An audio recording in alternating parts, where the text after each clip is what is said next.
जी बिल्कुल नाज़रीन, इस वक्त हम मिनर्वा थिएटर फैसलाबाद में मौजूद हैं और आइए जानने की कोशिश करते हैं कि जो ग्रास लेवल के एक्टर्स हैं उनको किन मुश्किलात का सामना है और हुकूमती सरपरस्ती क्यों नहीं हासिल, और अगर हुकूमती सरपरस्ती हासिल है तो उनको किन किन मुश्किलात का सामना करना पड़ता है और कौन सी प्रॉब्लम्स का उनको आए दिन फेस करना पड़ता है। जी बिल्कुल, हमारे साथ ज़ीशान साहब मौजूद हैं जो कि डायरेक्टर है यहाँ पे मिनर्वा थिएटर में। आइए इनसे पूछते हैं कि क्या मसले मसाइल हैं, हुकूमती सतह पर इनको किस तरह गवर्नमेंट जो है इनको प्रोटेक्ट करती है और क्या क्या इनकी रिक्वायरमेंट्स है। अस्सलाम वालेकुम सर। जी वालेकुम सलाम। सर क्या हाल है, खैरियत से हैं, ठीक ठाक? जी दुआएं आपकी अल्हम्दुलिल्लाह। ज़ीशान साहब ये बताइए कि क्या मसले मसाइल हैं एक ग्रॉस लेवल के जो आर्टिस्ट हैं, सीनियर आर्टिस्ट हैं, और क्या आपकी रिक्वायरमेंट्स हैं?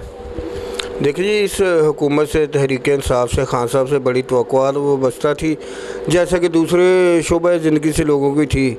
मेरे ख्याल में उनकी भी तवक्कुआत पे पानी फिर गया और आर्टिस्टों की भी तवक्कुआत पे पानी फिर गया है, क्योंकि हमारी जो माजी की हुकूमत थी उसमें ये था कि आर्टिस्टों के लिए खिदमत कार्ड का इजरा किया था, जिसमें हमारे कुछ सीनियर आर्टिस्ट थे उनको पहले साल जो उनको 10,000 रुपया दिया गया, उसके बाद अगले साल उन्होंने वो 60,000 रुपया कर दिया, वो मिले उनको। तो जब से खान साहब की हुकूमत आई है, वो जो खिदमत कार्ड था इन्होंने इजरा किया था, वो वहीं का वही मनसूबा पेंडिंग हो गया और आर्टिस्टों के लिए कोई भी कोई फलाह बहबूद के लिए कोई काम नहीं किया गया। और पिछले दिनों 3-4 माह पहले की बात है कि इन्होंने एक हेल्थ कार्ड के लिए इन्होंने एक रिक्वायरमेंट ली थी, हमसे डॉक्यूमेंट्स लिए, जिसके लिए तमाम आर्टिस्टों ने डोमिसाइल भी बनाए, दूसरी चीज़ें भी जो उनकी रिक्वायर्ड थी वो उनको दी, लेकिन वो जो हेल्थ कार्ड था वो अभी तक ना किसी आर्टिस्ट को मिला है। और यहाँ पे बड़े बड़े बोर्ड जो है वो शहरों में लगे हुए हैं, पैनाफ्लेक्स लगे हुए हैं जी, हेल्थ कार्ड मुबारक हो, हेल्थ कार्ड मुबारक हो। पता नहीं वो किन लोगों को मिला है। और हमारे जो आर्टिस्ट होते हैं वो बेचारे इसी तरह होते हैं कि रोज़मर्रा काम करते हैं तो उनका सिलसिला कार ज़िंदगी का चलता है, वरना बहुत से आर्टिस्ट ऐसे भी हैं कि जिनका ड्रामा एक दिन के लिए भी बंद हो जाए तो उनके लिए मुआशी कत्ल के बराबर है। ज़ीशान साहब ये बताएं कि आप हुकूमत जो है हमारी PTI अपने उन वज़रा से क्या तकाज़ा करते हैं कि किस तरह की सहूलत या सहूलियात आपको दी जाए या किस तरह आपको तहफ़्फ़ुज़ दिया जाए, इस बारे में क्या कहना चाहेंगे आप? जी मैंने अर्ज़ की ना, जैसे कि पहले कार्ड था वो उन्होंने ख़त्म कर दिया, फिर हेल्थ कार्ड था वो तवक्कुआत थी कि वो हमें मिल जाएगा, आर्टिस्टों के लिए कोई बेहतर इक़दाम होंगे, लेकिन वो भी नहीं हो सके। तो ख्वाहिश यही है कि आर्टिस्टों के लिए तहफ़्फ़ुज़ फराहम किया जाए, आर्टिस्टों को जो बेहतर रोज़गार के तरीके हैं वो फराहम किए जाए। अगर नहीं तो अपने पड़ोसी ममालिक में देख लें कि आर्टिस्टों को किस तरह पजीराई की जाती है, किस तरह उनको इंटरटेन किया जाता है, किस तरह उनकी जो माली मावनत की जाती है। लेकिन हमारे जो हुकूमत है, जो ख़ुसूसी तौर पर जो PTI है, उन्होंने तो बिल्कुल ही आर्टिस्टों के बारे में ना कोई काम किया और ना ही कुछ सोचा है। तो ज़ीशान साहब, फैसलाबाद को गढ़ समझा जाता है पाकिस्तान में, थिएटर आर्ट जो है उसका गढ़ समझा जाता है। यहाँ पे भी बड़े मसले मसाइल देखने में आए, जिस तरह अभी आपने तफसीलन डिस्कशन की इस मामले में। तो अब आप क्या लाहे अमल आपका है नेक्स्ट? आप कोई हुकूमत के साथ कोई मुज़ाकरात करने की कोई कोशिश कर रहे हैं, या आप क्या चाहते हैं, या आपकी दादरसी हो सकती है? आप क्या समझते हैं इस मामले में कि कोई आपके पास आता है, कोई दादरसी करेगा, कोई तवक्को आपको वाबस्ता है हुकूमत से? देखिए, खान साहब ने एक बात कही है, टीवी पे बार बार वो चलती है कि मेरी कौम ने घबराना नहीं है कभी भी। तो हम घबराते नहीं भाई, लेकिन ये है कि ऐसा ना हो कि हम इसी अल्फाज पे सुनते सुनते हम बिल्कुल ही हमारा बेड़ा गर्क हो जाए, बूढ़े हो जाए। हमारा जो कल्चर मिनिस्टर है वो हमारे लिए सोचे, हर सहाफ़ियों के हवाले से, डॉक्टरों के हवाले से, मज़दूरों के हवाले से, तमाम शहरों में कॉलोनियाँ हैं, उनके लिए एक उन्होंने कॉलोनी मखसूस की है, उसमें वो इजी इंस्टॉलमेंट जो भी तरीक़ाकार है।